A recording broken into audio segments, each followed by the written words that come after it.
Hello everybody, and thank you for joining me for another Tales from the Crypt review. Today it is Season 1, Episode 6, Collection Completed, directed by Mary Lambert and starring Emmet Walsh as Jonas and Audra Lindley as Anita. And once again, there will be episode spoilers. This episode is pretty solid overall. It's another one of those episodes that takes a while to get going, and it has a very strange tone to it. The first half of the episode is almost like a comedy, and then it turns kind of into like a horror television program in the second half of the episode. But overall, I think it works pretty well, even if it's a bit slow. But just a heads up here, this is not the episode for animal lovers. If people doing things to animals disturb you and it really bothers you, you might want to stay away from this episode because it is a bit disturbing in the second half. So we start simple enough with a man named Jonas and his wife Anita, and we learn that Jonas has retired, but it seems like he's had to retire, that he's been forced to, and he's not too happy about it. And this guy's pretty crabby throughout the whole episode. And he's also having problem with Anita's pets, especially the cats. And this woman, to be fair, does have a lot of pets. She is definitely an animal lover. She has cats, dogs, and all kinds of things, fish throughout the episode. Pretty much every kind of pet you could imagine. But Jonas tells her, don't worry about it. You won't need pets anymore because he'll be home all day long, which we'll find out is not really a good thing. And then we get quite a few scenes, maybe a few too many, but some of them are really funny, with both of them adjusting to being home together. Jonas is really stressed because he's not used to this. He's having trouble adjusting to it, and these scenes work pretty well to flesh out the characters. There is one scene that I thought was particularly funny where one of the pets, a dog, is fed steak, and Jonas gets a box of cereal, a little box of cereal on top of that. I thought that was genuinely humorous. But we just get a lot of scenes like this where it seems like Jonas feels like Anita is too worried about her pets and not enough about him. Then we are introduced to a neighbor, Roy, who's somewhat significant to the episode. He chats with Roy about Anita's love of animals. Jonas thinks it's very disturbing, but Roy doesn't think much of it. He says Anita's always been that way.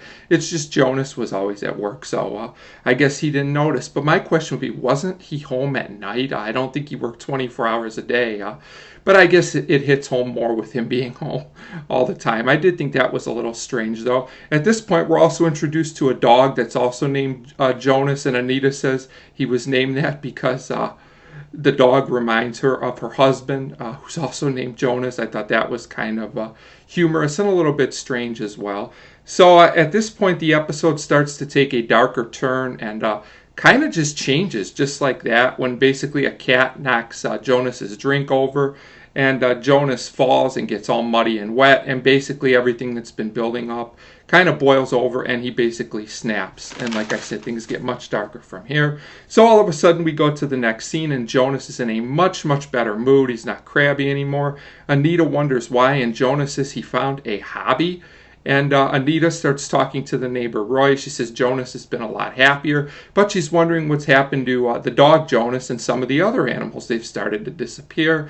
I think we can start to see where this is headed. So Anita eventually finds Jonas and the dog. It turns out that the adult male Jonas has been doing taxidermy with all of Anita's pets and with a lot of other animals, it looks like, too. And he does this weird thing, which is truly creepy, with a remote control where he's making the dead dog's eyes light up. It's very disturbing to watch. So if they were going for creepy and uncomfortable, it does work. So then we learn that Jonas has a lot of animals in his collection. As Anita goes into his room, I think it's like in the basement or garage or something, I wasn't really sure, but there's tons of animals there. And again, this is a well done scene in terms of being creepy and disturbing, but it's also very uncomfortable to watch as Jonas starts picking up and just kind of doing strange things. It's pretty weird. That's all I could say.